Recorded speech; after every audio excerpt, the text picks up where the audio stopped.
दोस्तों नमस्कार, मैं राज कपूर। आप देख रहे हैं खबर दस्तक और खबर दस्तक पर इस वक्त देश की सबसे बड़ी खबर आम आदमी पार्टी में बड़ी टूट हो गई है और राघव चड्ढा मित्तल समेत 7 आम आदमी पार्टी के राज्यसभा सांसद ने भारतीय जनता पार्टी में शामिल होने का ऐलान कर दिया है। जब पूरे देश की निगाहें पश्चिम बंगाल के चुनाव पर पड़ी है, उस वक्त दिल्ली से ये बड़ी हैरान करने वाली खबर आई है और बताया जा रहा है कि आम आदमी पार्टी के सांसद राघव चड्ढा आम आदमी पार्टी के नीतियों से जो अभी केजरीवाल की दिल्ली में सरकार जाने के बाद चल रही है, उससे काफी नाराज थे और उसी नाराजगी सी वजह से वे भारतीय जनता पार्टी में शामिल होने जा रहे हैं या हो चुके हैं।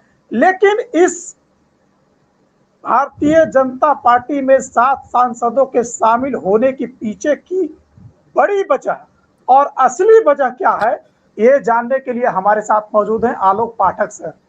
सर, ये राघव चड्ढा जो बता रहे हैं कि आम आदमी पार्टी अपनी नीतियों से भटक गई थी और एक सही व्यक्ति गलत पार्टी का साथ नहीं दे सकता, इसीलिए हम भारतीय जनता पार्टी में जा रहे हैं, क्या यही एक वजह है या इसके पीछे की वजह कुछ और है? देखिए, हाल फिलहाल में राघव चड्ढा जिस भाषा का प्रयोग कर रहे थे, वो पहली बात तो जब केजरीवाल जी गिरफ्तार हुए थे लोकसभा चुनाव के समय, उस वक्त भी राघव चड्ढा ने दूरी बना ली थी और ये बताया गया था पार्टी की तरफ से कि उनको कुछ आंख में परेशानी है, उसके इलाज के लिए वो लंदन गए हुए हैं। केजरीवाल की गिरफ्तारी के बाद भी वो बहुत ज्यादा मतलब उनकी रिहाई के बाद भी बहुत ज्यादा एक्टिव नहीं दिखे और हाल फिलहाल एक तरह से पार्टी से एक अलग स्टैंड लेकर वो काम कर रहे थे और उसके बाद आम आदमी पार्टी ने उनको राज्यसभा में उपनेता के पद से हटा दिया था और उसके बाद अशोक मित्तल को, जो कि लवली प्रोफेशनल यूनिवर्सिटी एक पंजाब की एक बहुत बड़ी यूनिवर्सिटी है, लवली स्वीट्स जालंधर का लुधियाना की बहुत बड़ी मिठाई की दुकान की चेन है, तो उसके मालिक हैं मित्तल साहब। वो मित्तल साहब को राज्यसभा भेजा था अरविंद केजरीवाल ने, तभी लोग चौंक गए थे। केजरीवाल ने एक से एक बड़े उद्योगपतियों को राज्यसभा में भेजा था, उस वक्त भी सवाल खड़े हुए थे और आज से 10 दिन पहले अशोक मित्तल जी के यहाँ ईडी के छापे पड़े थे, मनी लॉन्ड्रिंग का आरोप लगा था, न लवली प्रोफेशनल यूनिवर्सिटी में बल्कि उनकी मिठाई की दुकानों पे भी। उसके 10 दिन के बाद अचानक से वो और राघव चड्ढा के प्रेस कॉन्फ्रेंस करते हैं, आम आदमी पार्टी की नीतियों का विरोध करते हैं और कई अन्य राज्यसभा सांसदों के साथ ये लोग पार्टी छोड़ने का ऐलान कर देते हैं। इसमें एक चौंकाने वाला नाम क्रिकेटर हरभजन सिंह का भी है। आम आदमी पार्टी के एक नाम इसमें संदीप पाठक का भी है, जो कि केजरीवाल के साथ शुरुआत से जुड़े हुए हैं। तो कुल मिला जुला के राज्यसभा लोकसभा मिला के आम आदमी पार्टी के 10 सांसद, उसमें से बताया जा रहा है कि 8 तो भाजपा के। तो एक तरह से पार्टी टूट गई है। टूटने का कारण क्या है और वही वाला हाल है, ईडी का छापा पड़ा और छापा पड़ने के बाद मित्तल जी को लगा कि हम चले जाएं भाजपा में तो वॉशिंग मशीन में धुल जाएंगे, हमारे ऊपर सारे आरोप खत्म हो जाएंगे। मैं ऐसा इसलिए नहीं कह रहा हूं कि क्योंकि पहले भी ऐसे हुआ है। महाराष्ट्र के पूर्व उप मुख्यमंत्री अजित पवार जी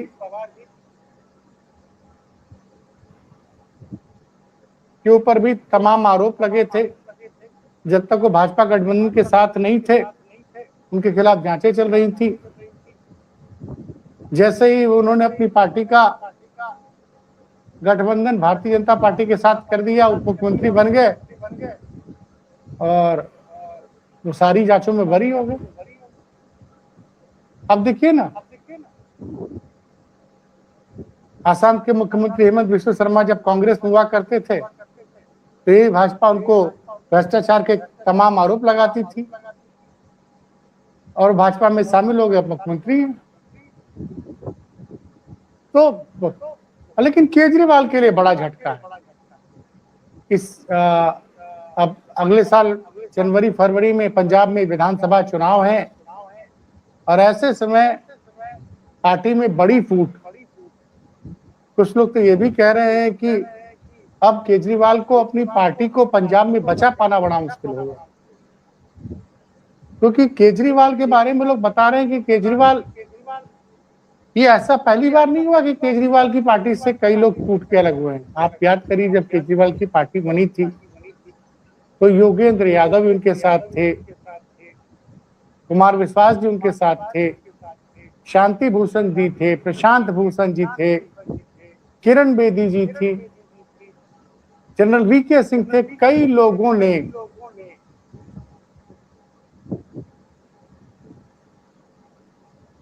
केजरीवाल की नीतियों के चलते धीरे धीरे अपने आप को अलग कर लिया।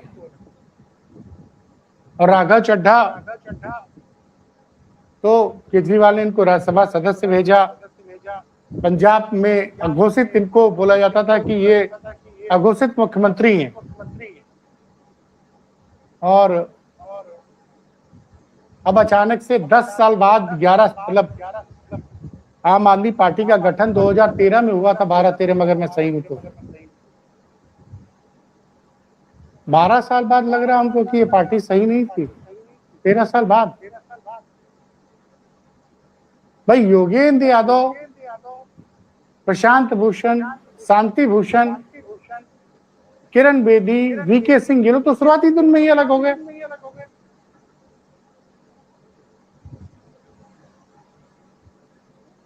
लेकिन राघव चड्ढा 13 साल पार्टी में रहने के बाद, पहले विधायक बाद में राज्यसभा सदस्य बनने के बाद, अब जब केजरीवाल के बुरे दिन शुरू हो गए, दिल्ली में चुनाव हार गए हैं, पंजाब में उनकी स्थिति अच्छी नहीं है, तो 13 साल बाद आपको एहसास हो रहा है। अब केजरीवाल पुराने सहयोगियों में अगर देखा जाए तो केजरीवाल के साथ अब एक मनीष सिसोदिया जी बचे हुए हैं, संजय सिंह बची हुई हैं, दिल्ली की पूर्व मुख्यमंत्री अतिशी मारलेना जी बची हुई। बड़ी बात यह है कि राघव चड्ढा पंजाबी बिरादरी से थे। अब देखना है कि भगवंत मान उनकी कितनी सुनते हैं।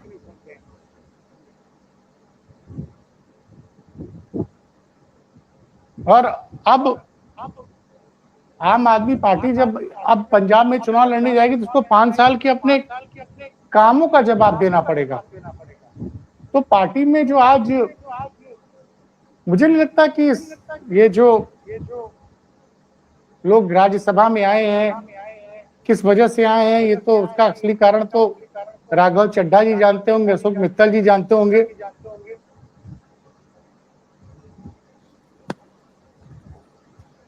वैसे मित्तल जी के एक चीज बताइए सर, कि आप बता रहे हैं कि केजरीवाल की पार्टी में टूट होने से पंजाब में केजरीवाल की सरकार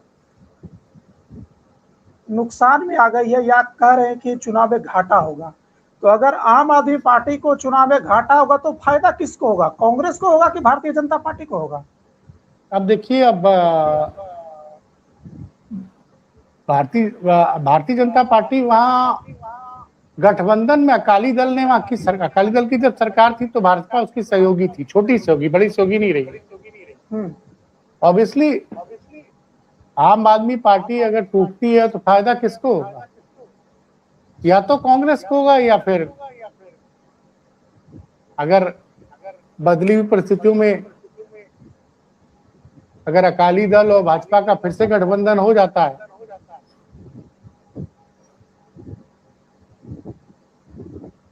उस स्थिति में अब ये देखना कि भगवंत मान का क्या रिएक्शन आता है। भगवंत मान अब केजरीवाल की कितनी सुनते हैं, कितनी चलने देते हैं, क्योंकि वो अब वो एक मुख्यमंत्री हैं, केजरीवाल अब मुख्यमंत्री नहीं रहे हैं। और खबर जब आ रही है पार्टी सर का कि खबर आ रही कि भगवंत मान ने राघव चड्ढा को फोन किया है, तो राघव चड्ढा ने भगवंत मान का फोन रिसीव नहीं किया है। देखिए, ये तो लोग ऐसे ही चलाते रहते हैं, रिसीव किया कि नहीं किया। राजनीति में कल कब क्या हो जाए कोई जानता नहीं है।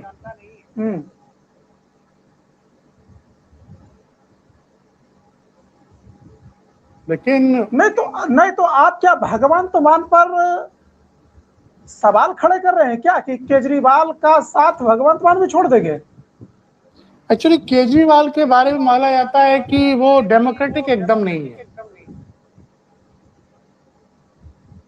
आप सोचिए ना कि जब ये आम आदमी पार्टी या जो अन्ना आंदोलन के समय इंडिया अगेंस्ट करप्शन का मूवमेंट शुरू हुआ था, उसके मुख्य चेहरा केजरीवाल नहीं थे। उसमें एक टीम थी इंडिया अगेंस्ट करप्शन में, जिसमें योगेंद्र आंधे थे, प्रशांत भूषण थे, शशि भूषण थे, किरण बेदी थी, और वो महात्मा गांधी के पोते, क्या नाम था उनका? तो तुषार गांधी। तमाम लोग एक सच में आए थे और चेहरा बने थे इंडिया अगेंस्ट करप्शन का कौन? अन्ना हजारे। और केजरीवाल ने कसम खाई थी कि हम कभी राजनीति में नहीं आएंगे। केजरीवाल राजनीति में आते हैं, चुनाव लड़ते हैं, चुनाव के पहले कांग्रेस के खिलाफ बहुत कुछ बोलते हैं और पहली ही सरकार कांग्रेस के साथ गठबंधन करके बना लेते हैं। उसके बाद लोकसभा चुनाव लड़ते हैं, हार जाते हैं, तो सबसे पहले उनका साथ योगेंद्र यादव और प्रशांत भूषण, शशि भूषण ने छोड़ा। किरण बेदी भी उनसे अलग हो गई, जनरल वीके सिंह भी अलग हो गए, फिर कुमार विश्वास भी अलग हो गए। तो वही लोग बच गए जो केजरीवाल की हाँ में हाँ मिलाते रहे। 2022 में केजरीवाल को एक बड़ी सफलता मिली कि दिल्ली के बाद उन्होंने पंजाब में अपनी पार्टी की सरकार बनवाई। लेकिन जब से वो दिल्ली का चुनाव हारे, जिस दिल्ली से केजरीवाल की राजनीति शुरू हुई, उस दिल्ली में केजरीवाल चुनाव हार गए। और जो शराब घोटाले वाले मामले में जो उनकी इमेज को धक्का पहुंचा, उससे पार्टी को बड़ा नुकसान हुआ।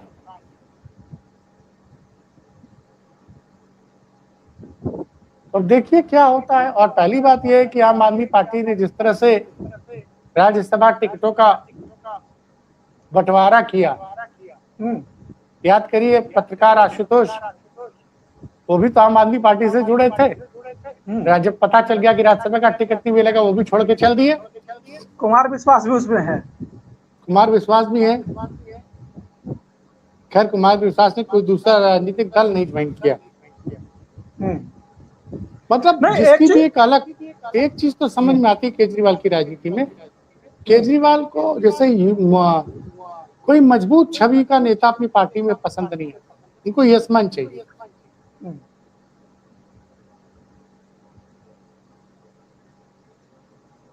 लेकिन ये भी यही सच है कि राघव चड्ढा को कोई जानता नहीं था, उनको पहले एमएलए, ठीक है बोलते अच्छा है, सब कुछ है, लेकिन पार्टी ने उनके एमएलए बनाया, राज्यसभा का सदस्य बनाया, पंजाब का इंचार्ज बनाया।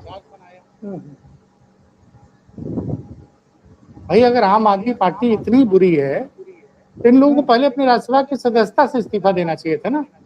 ये तो कोई नहीं दे रहा है। ये तो कोई नहीं दे रहा इस्तीफा। राज्यसभा की सीट नहीं गंवाना चाहते। सर एक चीज बताइए, अभी तो पंजाब चुनाव में समय है, अब ज्यादा समय नहीं बचा है। हाँ, 2026 के आखिर में और 27 की शुरुआत में होने हैं। भाई पंजाब का चुनाव एक फेज में होता है, जनवरी के पहले हफ्ते में नोटिफिकेशन आ जाएगा, तो 8 महीने बाद चुनाव, समय कितना बचा है? हाँ, नहीं मैं ये समझना चाह रहा हूँ कि पंजाब में चूंकि चुनाव होना है और पश्चिम बंगाल में तो एक चरण का चुनाव बाकी, वहां तो इसका कोई खास असर होगा नहीं। लेकिन पश्चिम बंगाल चुनाव के बाद जो सबसे बड़ा रण क्षेत्र उत्तर प्रदेश बनेगा, तो क्या ये जो अनएक्सपेक्टेड लोटस ऑपरेशन हुआ है आम आदमी पार्टी में, इस तरह का ऑपरेशन क्या भारतीय जनता पार्टी उत्तर प्रदेश में भी विपक्षी दलों पर करने की कोशिश कर सकती है? ये बड़ा नहीं, सवाल है। विपक्ष ये तो किया भी था उन्होंने 2024 में, जब समाजवादी पार्टी के 8 विधायकों ने भाजपा के राज्यसभा प्रत्याशी को वोट किया था। ये तो बीजेपी ने यूपी में भी किया था, लेकिन उसका फायदा उठा लिया भारतीय समाजवादी पार्टी ने लोकसभा चुनाव में। तो भाजपा ये करती रहती है। तो इसका मतलब ये हुआ कि आज जो टूट की खबर आ रही है सामने, इससे अगर उत्तर प्रदेश चुनाव में भारतीय जनता पार्टी इस ऑपरेशन को बढ़ाना चाहेगी, तो अखिलेश यादव समाजवादी पार्टी या बहुजन समाजवादी पार्टी, मायावती की पार्टी अलर्ट मोड में आ जाएगी। देखिए, आप पहली बात सुनिए, अखिलेश यादव की पार्टी सत्ता में नहीं है और आम आदमी पार्टी पंजाब में सत्ता में है, राज्यसभा में नंबर्स कम है। 6 सांसद इनको मिल गए, 7 मिल गए। सुकेश रंजन ने, एक पत्रकार हैं न्यूज 24 के आपके बिहार के, उन्होंने ट्वीट किया है कि पंजाब विधानसभा में भाजपा के 2 विधायक हैं, लेकिन अब राज्यसभा में 6 सदस्य होंगे। ये तो अचंभी वाली बात हो गई। तो केजरीवाल के लिए बड़ा झटका है ये। अब देखते हैं केजरीवाल इस पे कैसे बाउंस बैक करते हैं। क्या ईडी ने, ये जो बड़ी संख्या में हृदय परिवर्तन हुआ आम आदमी पार्टी का, उसके पीछे क्या ईडी की ताकत का खेल है? क्योंकि आप देखते हैं ईडी का किस तरह से इस्तेमाल किया जाता है। मतलब आप कह रहे हैं कि इस घटना के बाद ईडी की कार्रवाई सवालों के घेरे में आ गई कि क्या ईडी के डर से, अब आप क्या ईडी के डर से 10 दिन पहले अशोक मित्तल को, 10 से या 15 दिन पहले अशोक मित्तल जी को, राघव चड्ढा को हटाकर राज्यसभा में उपनेता बनाया जाता है। उसके कुछ ही दिन बाद उनके यहाँ छापे पड़ जाते हैं और उसके कुछ ही दिन बाद आम आदमी पार्टी के 6 या 7 राज्यसभा सदस्य जो पार्टी छोड़ के भाजपा में शामिल हो जाते हैं। हृदय परिवर्तन आप देखिए ना।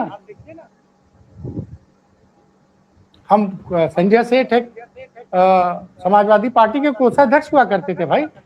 संजय सेठ बहुत लखनऊ के जाने माने बिल्डर हैं, वो शालीमार ग्रुप, उसके एक 2 मालिकान में 1 मालिकान है वो जी।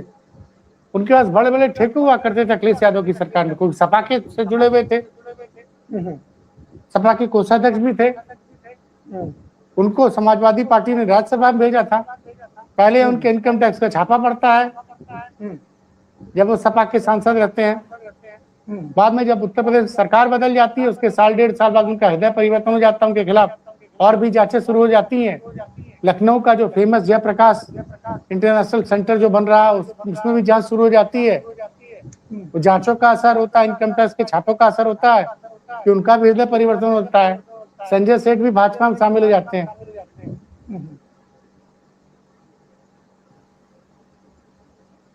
तो भाई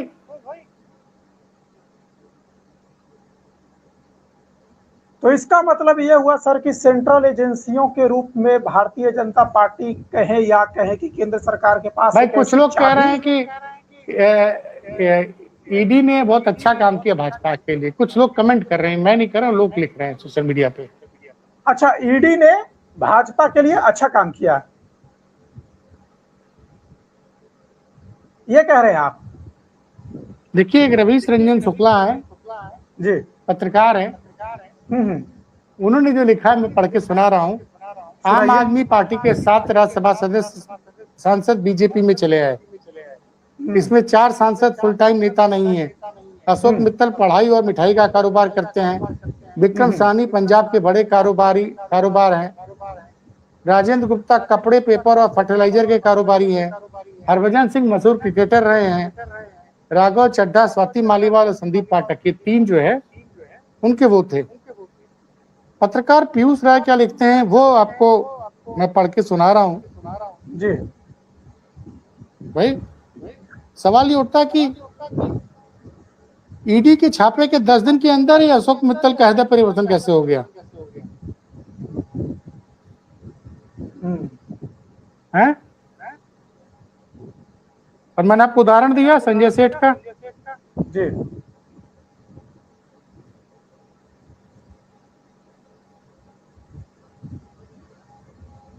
संजय सेठ जो सपा के कोषाध्यक्ष थे, सोचिए राज्यसभा सदस्य पार्टी का कोषाध्यक्ष, उसका हृदय परिवर्तन हो जाता है जब तमाम जांचें से खिलाफ शुरू हो जाती हैं। तो आप कोषाध्यक्ष की बात कर रहे हैं सर, यहाँ मुख्यमंत्री का हृदय परिवर्तन हो जाता है। आप तो जानते हैं कई कांग्रेस के मुख्यमंत्री भारतीय जनता पार्टी में शामिल हो गए हैं। तो ईडी और सीबीआई का जो डर है ना, जो लोग कह रहे हैं कि ये ऐसी चाबी है कि भारतीय जनता पार्टी से किसी भी ताले को खोल देती है।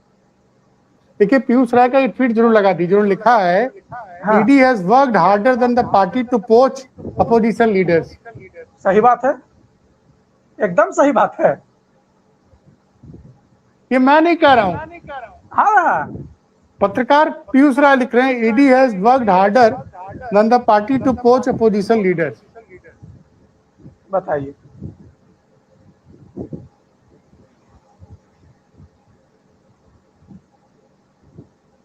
चलिए सर, तो इस वक्त की यही बड़ी खबर है कि राघव चड्ढा समेत 7 लोकसभा और राज्यसभा के सांसद आम आदमी पार्टी छोड़कर भारतीय जनता पार्टी में शामिल हो गए हैं। क्या भारतीय जनता पार्टी को पंजाब के चुनाव में इसका फायदा होगा या कांग्रेस को इसका फायदा होगा, निगाहें बनी रहेगी। और जैसे ही कोई अपडेट आएगा हम आपके लिए लेकर तुरंत हाजिर होंगे। तब तक के लिए हमें और पाठक सर को दीजिए इजाजत। नमस्कार।